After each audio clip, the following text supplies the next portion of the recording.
This video you're about to watch is very inspiring and very, very interesting. Sit back, relax, watch it, listen to it very well, and let me know what you think in the comment section. Thank you very much. I'll see you later. I'm Richard and I'm dying, and I thought I'd tell you my story.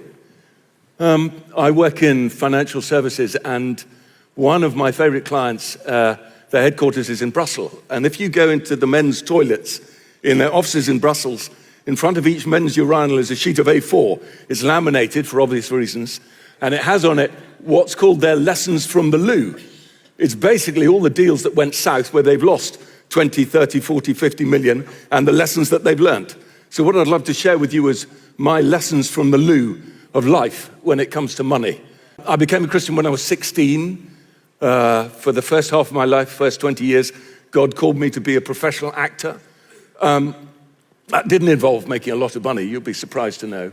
I was taught, give the first 10% to the church and the other 90% you can do with what you want. Actually, we couldn't afford orange juice, we couldn't afford biscuits, didn't amount to much. And then in the late 90s, I was in Japan doing some Shakespeare. I'd been away from home for 5 months, and our third daughter was born, and I cried out to God for a way to earn a living that didn't involve living out of a suitcase. And he very graciously answered my prayer. I was asked, long story cut short, by the chairman of one of the largest companies in the world that I'd never heard of to kind of help him do his speeches and do his communication. And that started a journey of what we and my team do for the last 25 years. Basically, we help people persuade other people to give them hundreds of millions of pounds.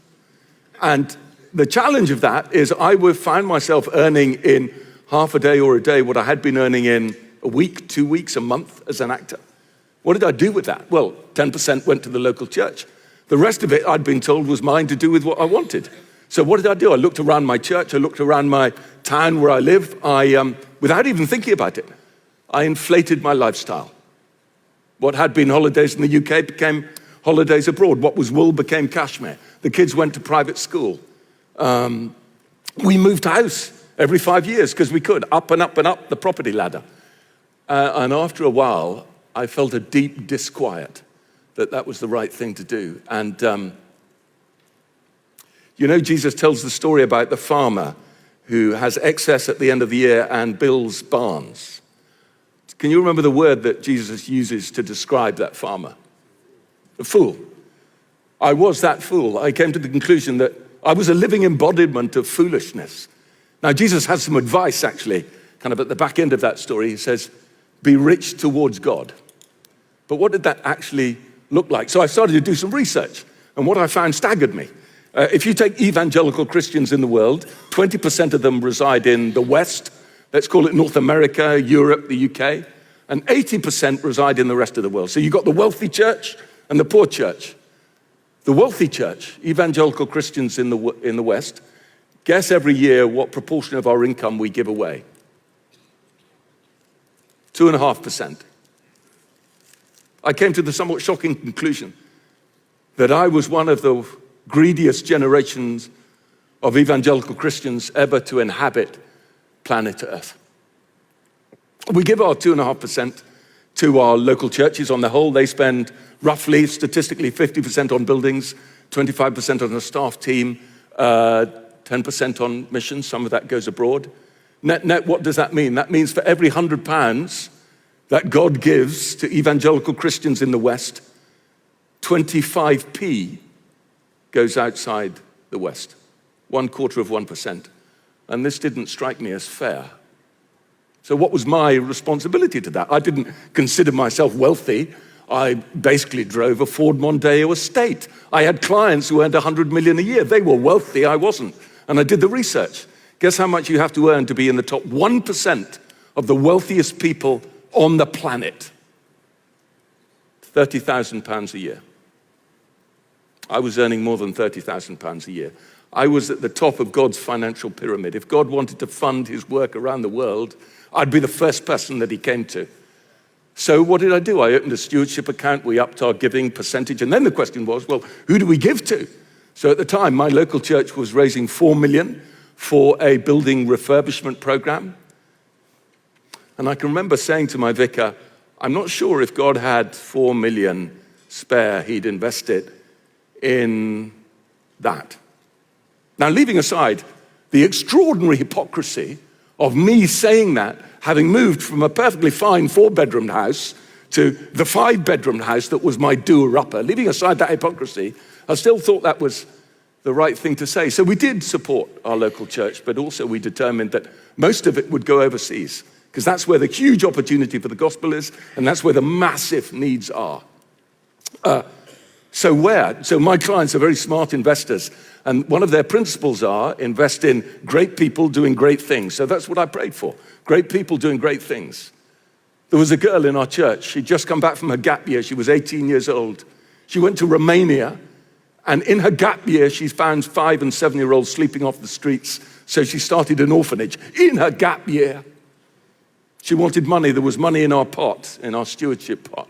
We supported her. Then my business partner took me to Uganda, to an orphanage there. I didn't want to go to Africa, frankly. The idea horrified me, but he dragged me there, he bribed me to go there, and what I found astonished me. I found couples who'd moved into the African bush. This was at the height of the AIDS crisis, Christian couples, and they built a house, and the house had 3 rooms. In the first room, they put 7 beds for the 7 orphan girls they adopted. In the second room, they put another 7 beds for the 7 orphan boys they adopted. In the third room is where they lived. And I suddenly had this epiphany. I'm not part of some irrelevant subculture of Christians in the UK believing weird stuff. I'm part of a global network of inspirational, extraordinary people doing amazing things. And they could do with my help. And I had enough money in the pot to help them. I can remember taking my daughter there, and we went on holiday to one of Uganda's national parks. It's beautiful. And when I was on holiday, I suddenly thought, I wonder if these kids have been on holiday in their own country. And I said to Sam, how much would it cost to actually take these 80 kids and their parents, community of 150 people, on holiday, probably the only holiday of their life, to one of their own national parks? And he gave me the number. Do you know what the number was? It was less than we would spend on a bog standard 2-week holiday in Europe for a family. And there was money in the pot. Jesus said something really interesting about money. He says, where your treasure is, there will your heart be. When I invested in that holiday, it gave me such joy, and it still does to this day. And the more I invested in his kingdom, the more joy I got, more than the joy of a new house, a foreign holiday, whatever it might be. And then somebody said, why don't you meet a man called Eric in Paris? We'll meet at a bistro. Never a hard thing to do, to have a meeting in a Parisian bistro. I went there and I said, Eric, what are you doing? He said, this was the beginning of the 2000s. I want to use the internet to convert the French. Good luck with that. How are you doing that? This was at the beginning of the internet, by the way. So my corporate clients were using the internet, but I hadn't met a Christian who was doing it. He said, I'm converting the gospel into like a 7-minute YouTube video called The Father's Love Letter. I'm then strategically using Google AdWords to draw people to watch it. And when they watch it, they can click on a link if they want to become a Christian. I went, that's smart. So what are you finding in terms of conversion rates? He said, for every 100 people who watch it, 4 people say they want to become a Christian. I went, that's extraordinary. And what's your vision? He said, well, I want to translate it into the other major languages. There are 30 of them. English, Spanish, Farsi, Japanese, Chinese, etc., etc. I went, how much would that cost? He gave me a number. There was money in our pot for it. And I'll tell you, I came out of that meeting and I'll tell you how I felt. Imagine, it's about 20, 30 years ago, you're in Harvard. Next door to you is a strange man called Mark Zuckerberg. And he wanders in one day and he said, I'm going to start this thing. I've got a weird name for it, Facebook, but I need some cash. And if you give me some cash, I'll give you shares in the business. If you knew then what you know now, what would you sell in order to get shares, be the first investor in Facebook? I would sell everything and wander around in underpants for a year. I'd persuade my parents to sell their home, cash in their chips. That's what I felt like. My mind space moved from, what's the minimum percentage I can get away with before God? And what is the most I can get for eternal treasure? Here's what I think. God pays us in, this is chocolate money. Can you see this? It's what you consume at Christmas. All the money we have this side of heaven is chocolate money. We can consume it, or when we invest it globally in what he's doing, locally, regionally, nationally, internationally, it becomes eternal treasure. And suddenly I was thinking, why should I spend 20 grand on a car when I can buy a old banger for 5 and invest 15 for eternity? Long story cut short, I'll take you to 2005. Our marriage collapsed. I was feeling awful. What was my first response to that? I'll buy myself a holiday home. That'll make me feel better. I like the sea, I like golf, I'll get somewhere there. And then a friend rang me up and said, don't be stupid, Richard, you're self-medicating your pain. There are better things to do with the money. And there were. There's a devotional I love called God Calling. 2 old ladies, about 100 years ago, anonymous. When they prayed, Jesus spoke to them and they wrote down what he said. And every January the 5th, I'd read this. This is what Jesus said to them about money. Don't be afraid of poverty. Let money flow freely. I will let it flow in, but you must let it flow out. I never send money to stagnate, only to those who pass it on. Keep nothing for yourself. Hoard nothing. Only have what you need and use. This is my law of discipleship.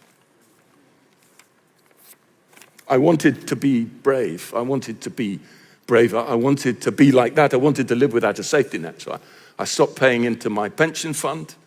And I set my lifestyle, and then I determined to give whatever the excess was away to invest it in the kingdom. I wanted to do that, but it was terrifying. Every January, I'd feel the enemy say to me, Richard, because I'm self-employed, at the beginning of a year, my diary's empty. Every January, I'd feel the enemy say to me, you know, this is the year you get found out. You know, this is the year that nobody's going to ring you. And I'd felt Jesus saying to me, will you give me until Christmas, Richard? If you're on a park bench at Christmas, we can have a conversation. For 15 years, I was fearing that park bench, and I've got 15 of these paper diaries in my bedroom to prove that you cannot outgive God, that God meets your needs in every conceivable way. And that for me was really, really exciting to be part of that journey. And then I'll take you to 2014, Christmas Eve. I'm in a hospital in Watford, and a young man who looks like he's about 16, is actually a doctor, comes and kneels down, looks up into my eyes. That's never a good sign, is it?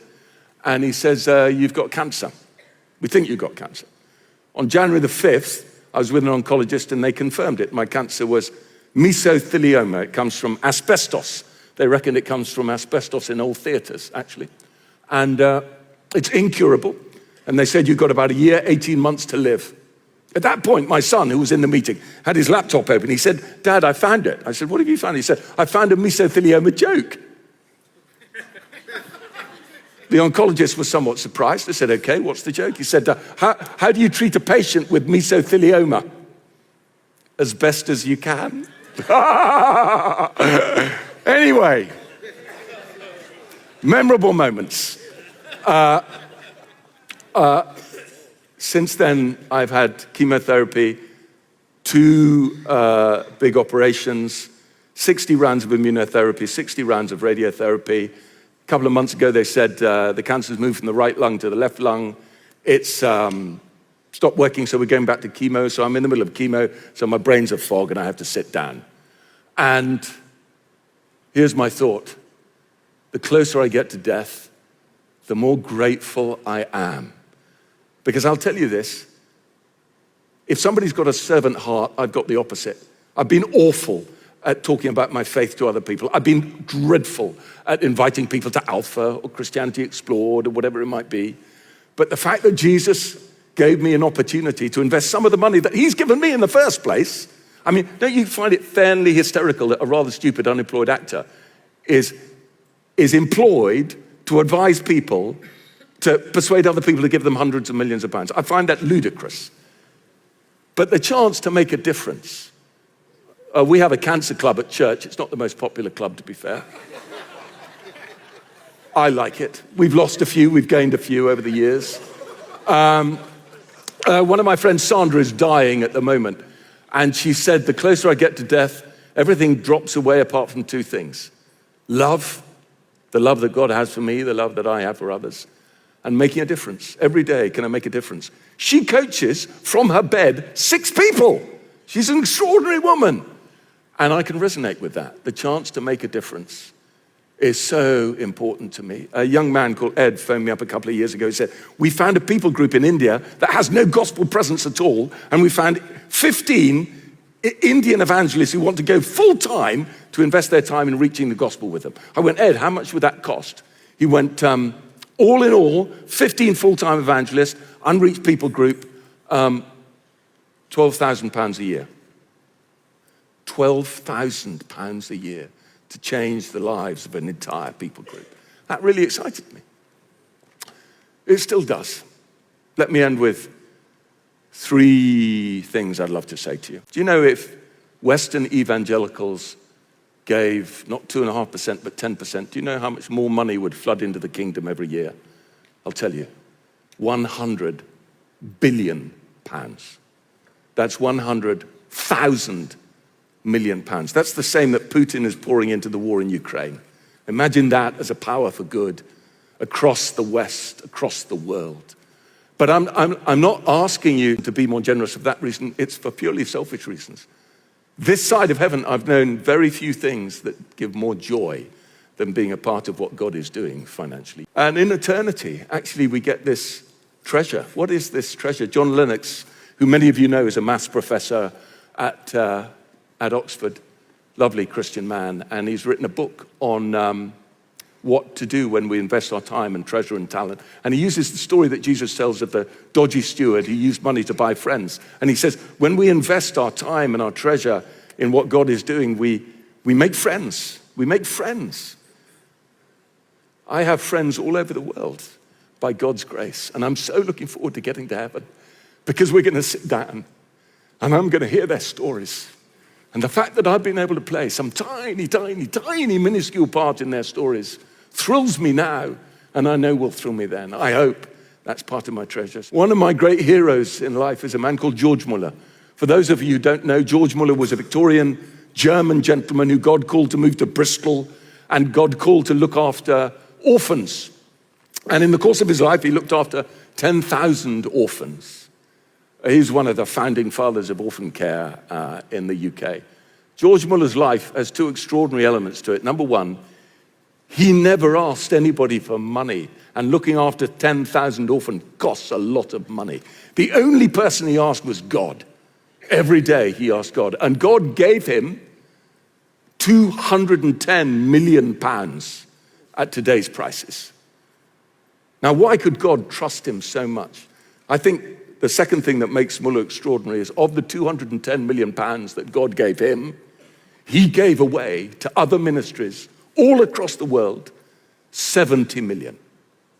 1/3 he gave away. Do you know what Muller's legacy is? Because at some time he supported 200 missionaries in China. Muller's legacy isn't just what he's achieved in the UK, it's the growth of the Chinese church. Muller's legacy 150 years later is the 120 million Christians in China who are there because partly of what he funded. So my question to you is, are you not just serving your local communities and your churches, but are you serving the global church? Because Western money can make a huge difference. Let's take the 4 million that we spent on our refurb in our church. If you invested 1 million and you gave it to my friend Ed and a charity called 500K in India.